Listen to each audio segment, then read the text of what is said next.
Well, hey there. Welcome to an episode of Bill Selak Talks. My name is Bill Selak. This is me talking. I have been stuck for a while on the idea and the power of co-creation. My goodness, co-creation. If I could pick like one thing that schools could just knock out of the park, that's a baseball metaphor right there, but don't, or that professional learning could build capacity in, but rarely does. Or if it does, it's not one of the intentionally named outcomes of our time together. Being able to create a thing with a group of people, I think is so powerful. Now, I've been working with Amy Giles, leadership coach. Check her out. She's phenomenal. If you're ever wondering, like, what's leadership coaching, Google her name, check it out. I've talked about her before. I will continue to. One thing that has emerged in our time together is that co-creation is one of my core values. It's like a critical part of who I am. And it's not just, let's make a thing together.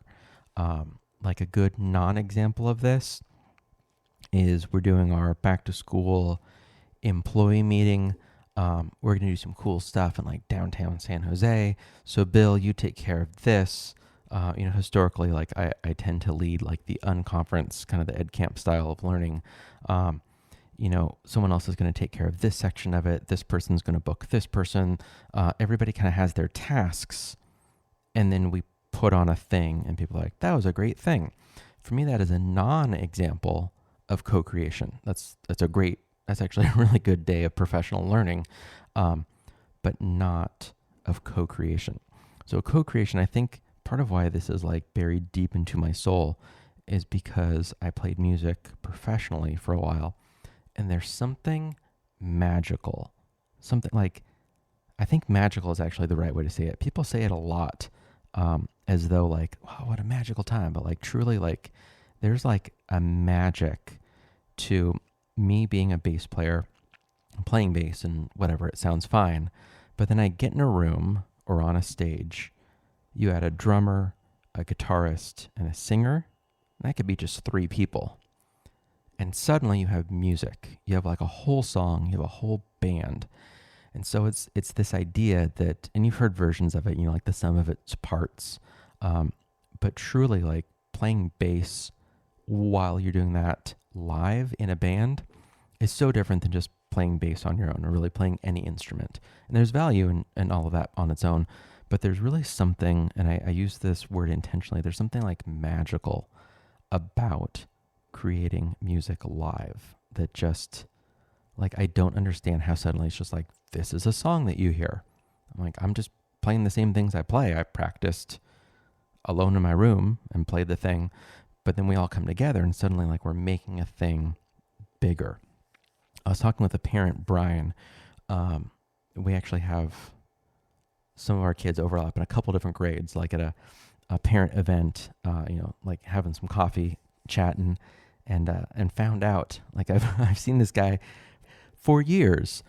Our oldest are in the same grade, I think. Like there's a lot of overlap.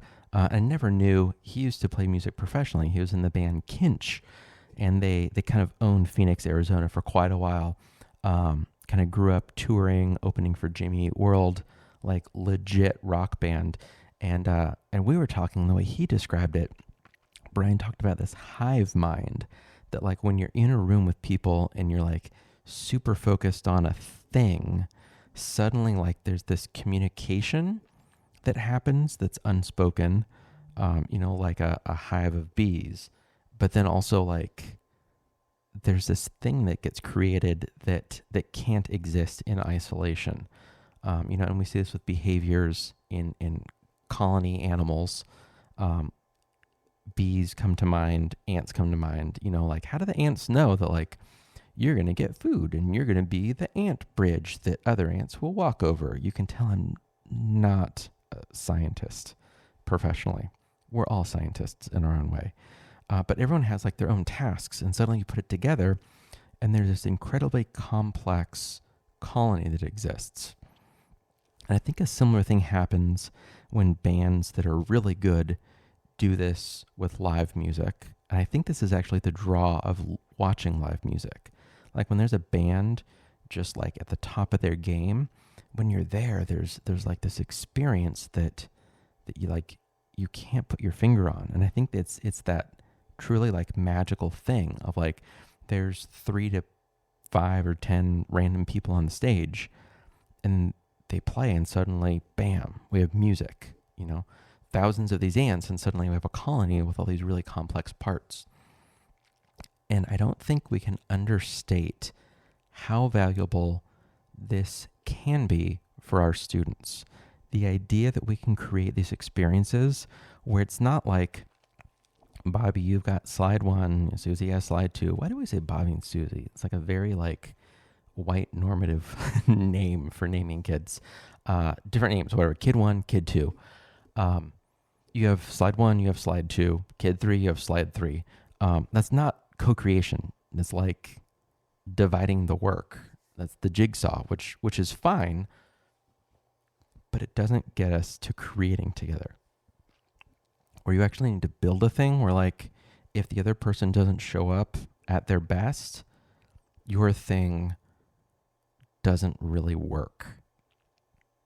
And it doesn't need to be a play or a song or a movie, but like what are those things where you can actually create opportunities for kids to build a thing together and to really rely on each other? We keep talking about like the 4 C's, right? How do we actually get that collaboration and communication in a way where it's not, well, you do whatever you're going to do, I'm going to do slide 3. And it's not just we have to do more group projects, because then you're always going to have the kid, and I was that kid who was like, well, I have to get an A, so I'm going to do all the work if I have to, and there's going to be the kid who doesn't do the work.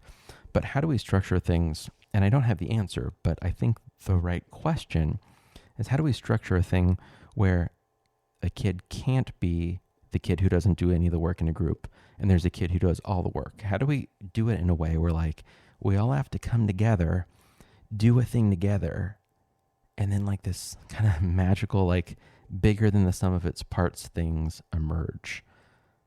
I think that's the question. And I think that's the point of this podcast. Like, how do we set up opportunities for co-creation? For let's build a thing together. And, to a lesser extent, it's me sharing stuff on this podcast and giving away all the thoughts and all the ideas. And then you take it, you chew on it, you share it back out. And then suddenly my ideas are better. And now they're your ideas. And now they're our ideas. And now everyone's doing that. And suddenly we all have the thing and we're all sharing the thing. I think that's part of it to some extent.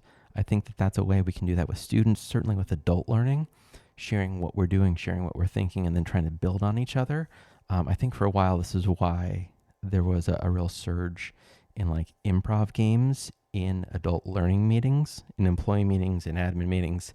We're going to play a game because at its heart, an improv game builds on what someone else is doing. It's not, I'm going to do my thing and you're going to do your thing and sometimes it works. No. It's, I'm going to do my thing and your thing changes my thing. And then my thing changes your thing. And if we're really focused on it and actually good at improv, which for I think educators isn't the point, but if we're really good at it, suddenly it's this magical, like greater than the sum of its parts thing. Anyway, I think there's lots of potential, but I think the real question is, how do we create opportunities for learners around us to co-create? Right? That's the question. I got to head off to carpool duty, so I'm going to wrap things up here. Thanks for listening. My name is Bill Selak. This has been me talking.